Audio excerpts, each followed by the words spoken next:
శ్రీమాత్రే నమ. జయ గురు దత్తాత్రేయ నమ. ఈ వీడియోలో మనం కన్యారాశి వారికి మార్చి 15 నుంచి 21 మధ్యలో జరిగే వార ఫలాలు పరిశీలించినప్పుడు కన్యారాశికి రాశ్యాధిపతిగా ఉన్నటువంటి బుధుడు దశమాధిపతిగా 6వ స్థానంలో సంచరించడం జరుగుతుంది.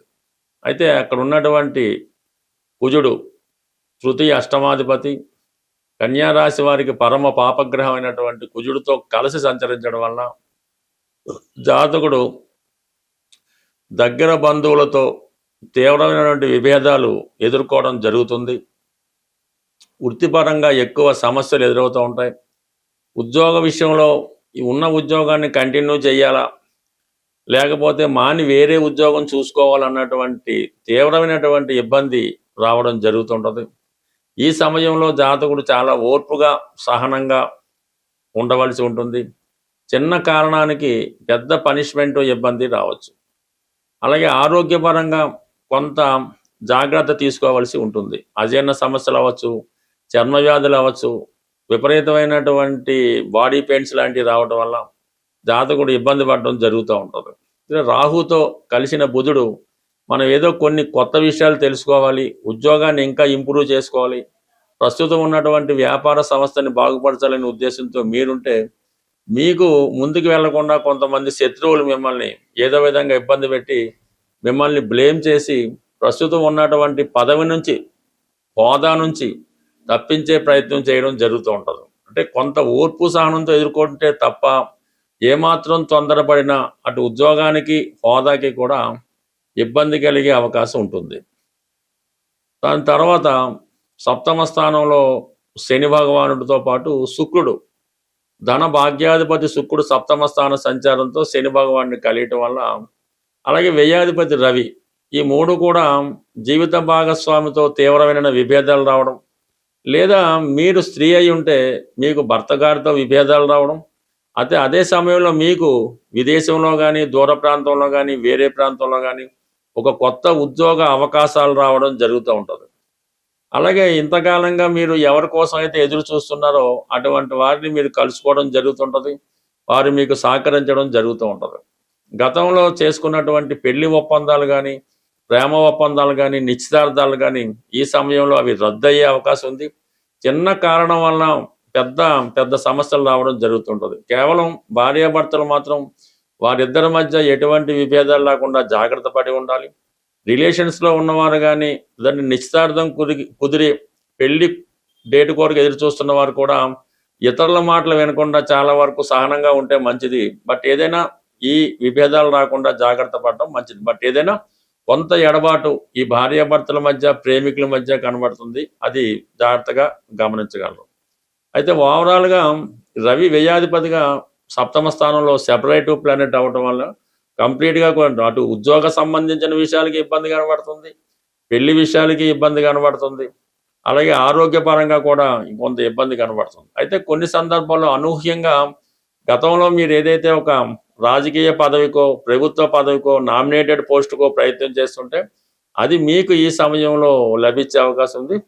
అలాగే ఏదైనా కొత్త వారితో పరిచయం, మీరు ఎంతో కాలంగా ఎదురు చూసుకున్నటువంటి వారితో కొత్తగా పరిచయం ఏర్పడడం, వారితో కలిసి జీవించాలని ఒక నిర్ణయానికి రావడం కూడా ఈ సమయంలో అది కనబడుతుంది. అది కొంత వ్యతిరేకమైనటువంటి నిర్ణయం అయినప్పటికీ కూడా, సంఘానికి సొసైటీకి వ్యతిరేకమైనప్పుడు కూడా, కొన్ని అనెతికలు అయినప్పటికీ కూడా ఈ సమయంలో కొన్ని నిర్ణయాలు మీరు తీసుకొని కొంతమంది బాధ కలిగినప్పుడు కూడా మీ ఆనందం, మీ సంతోషం కోసం మీరు ముందుకెళ్ళే అవకాశం ఉంటుంది.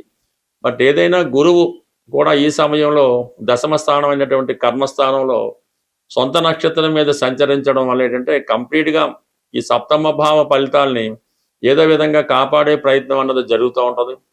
బట్ అలాగే చతుర్థాన్ని వీక్షించడం వల్ల గృహ సంబంధించిన విషయాల్లో ఉన్నటువంటి సమస్యలు కూడా పరిష్కరించే ప్రయత్నంలో, అంటే గురువు కొంతవరకు బాధకుడు అయినప్పటికీ కూడా ఏదైనా మీ యొక్క పుణ్యాన్ని కానీ, మీ యొక్క మంచితనాన్ని కానీ పాడు చేయకుండా మీ గౌరవాన్ని కాపాడే ప్రయత్నం గురువు ఎల్లప్పుడూ చేస్తుంటాడు.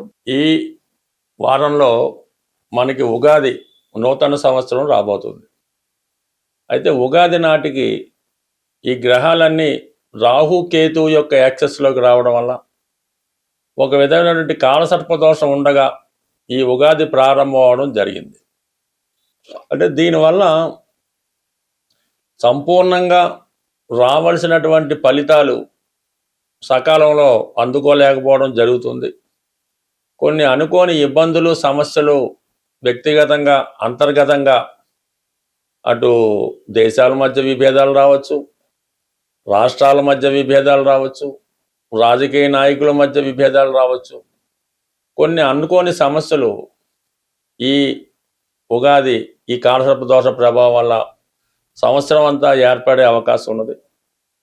అయితే మరి ఈ సంవత్సరానికి రాజు గురువు అవటం వల్ల ఆధ్యాత్మిక శక్తితో, అంటే బాగా ప్రతి ఒక్కరు కూడా పూర్తిగా దైవం మీద భారం వేయడం వల్ల, అంటే అది నిరంతరం ఏదో ఒక భగవన్నామ స్మరణ అది అలవాటుగా చేసుకొని, ఎవరు మతాన్ని బట్టి, ఎవరి యొక్క అలవాటును బట్టి, ఆలోచనను బట్టి, సాంప్రదాయాన్ని బట్టి అది మీరు మననం చేసుకోవడం వల్ల చిన్నపాటి మంత్రం అవ్వచ్చు, లేదంటే పెద్దదన్న అవ్వచ్చు, మరి ఎక్కువగా మరి అందరికీ జగత్ రక్షకుడైనటువంటి ఆ శ్రీమన్నారాయణుడు వెంకటేశ్వర స్వామి అవ్వచ్చు, విష్ణుమూర్తి అవ్వచ్చు, అంటే ప్రధానంగా విష్ణు సహస్రనామాన్ని పారాయణ చేయడం వల్ల, లేదంటే మీకు ఇష్టమైనటువంటిది లలితా సహస్రనామం, శివనామస్మరణం, గోవిందనామాలో ఏవో ఒకటి రోజు వీలు లేకపోతే వారంకోసారి ఇలా చేయడం వల్ల, ఎక్కువ పుణ్య కార్యక్రమాల్లో పాల్గొనడం వల్ల అటు ప్రపంచ దేశాలతో పాటు మనము కూడా సుభిక్షంగా ఉండే అవకాశం ఉంటుంది. కాబట్టి ప్రతి ఒక్కరూ అంటే ఈ సంవత్సరం గురువు రాజు అవ్వటం వల్ల ఇటు మీకు మంచి ఫలితం జరిగే అవకాశం ఉంది. అందరితో పాటు మనము బాగుండాలనే మన ఆలోచన కూడా నెరవేరే అవకాశం ఉంది. కాబట్టి సాధ్యమైనంత వరకు మరి భగవన్నామ స్మరణ చేస్తూ ఎవరినైనా మరి దేవాలయాల్ని రక్షించడం, ధర్మాన్ని రక్షించడం, ఇవన్నీ చేయడం వల్ల చాలా వరకు ప్రతి ఒక్కరికి మంచి ఫలితాలు రావడం జరుగుతూ ఉంటుంది. అలాగే ఈ ఉగాది రోజు మీకు కామన్గా మరి ఎవరైతే తొందరగా వివాహం జరగాలి, లేదంటే ఉద్యోగం రావాలి అని కోరుకుంటున్నారో, ఈరోజు వాళ్ళు కనీసం అంటే ఈ నవధాన్యాల్లో ప్రధానంగా 3 పెసలు, మినుములు, కందులు, గోధుమలు ఏవో ఒక 3 ప్రధానంగా తీసుకొని మీ పిడికిలతో ఒక్కొక్క పిడికిలతో ఒక్కొక్కటి, అంటే 3 తీసుకోండి. ఒక పిడికిలతో మినుములు అవ్వచ్చు, పెసలు అవ్వచ్చు, గోధుమలు అవ్వచ్చు, కందులు అవ్వచ్చు, ఇది 3 పిడికలు ఒకే పాత్రలో పోసి చక్కగా నానబెట్టి అవి నానిన తర్వాత ఏదైనా గోవుకి, చక్కని కామధేనుకో గోవుకో అది పెట్టడం వల్ల ఆ గోవు తింటుండగా మీరు గోవు చుట్టూ 3 ప్రదక్షిణలు చేసి ఆ గోవుకి నమస్కారం చేయడం వల్ల, ఇంకా అవకాశం ఉన్నవాళ్ళు గోపూజది చేసుకుంటే చాలా మంచిది. బట్ ఏదైనా ఉగాది నాడు ఈ కార్యక్రమం చేయడం వల్ల గోవుకి సంతృప్తి కలిగించడం వల్ల కంప్లీట్గా మీకు ఈ చక్కని ఈ ధనయోగం కానీ పెళ్లి కానీ జరుగుతూ ఉంటుంది. ఈ మధ్యకాలంలో బాగా సక్సెస్ఫుల్ రెమెడీ ఏంటంటే, ఈ బంగారు సిల్వర్ అమ్మే షాపుల్లో ఆవు దూడతో చేసినటువంటి, అంటే ఆవు దూడ వెండితో చేసినటువంటి చిన్న ప్రతిమ, ఒక 3 గ్రాములు 5 గ్రాములు అయినా పర్లేదు, అవి రెడీమేడ్గా దొరుకుతున్నాయి. అవి మీ వ్యాపార సంస్థలో మీ క్యాష్ బాక్స్లో అన్నా వేసుకోండి, మీ పాకెట్లో అన్నా పెట్టుకోండి, వీలైతే మీ పర్సులో అన్నా పెట్టుకోండి, మీ క్యాష్ బీరువాలో అన్నా పెట్టుకోండి. దాన్ని పెట్టుకొని మర్చిపోండి, నిరంతరం ధనం మీకు అందులో పెరుగుతూనే ఉంటుంది. ఈ వెండితో చేసినటువంటి ఆవు దూడ బొమ్మ మీ క్యాష్ బాక్స్లో పెట్టుకున్నా, మీ దగ్గర ఉంచుకున్నా, మీకు ధనానికి లోటు రాకుండా 100% పనిచేస్తుంది. చిన్న పరిహారం గొప్ప మార్పును తీసుకొస్తుంది. స్వస్తి.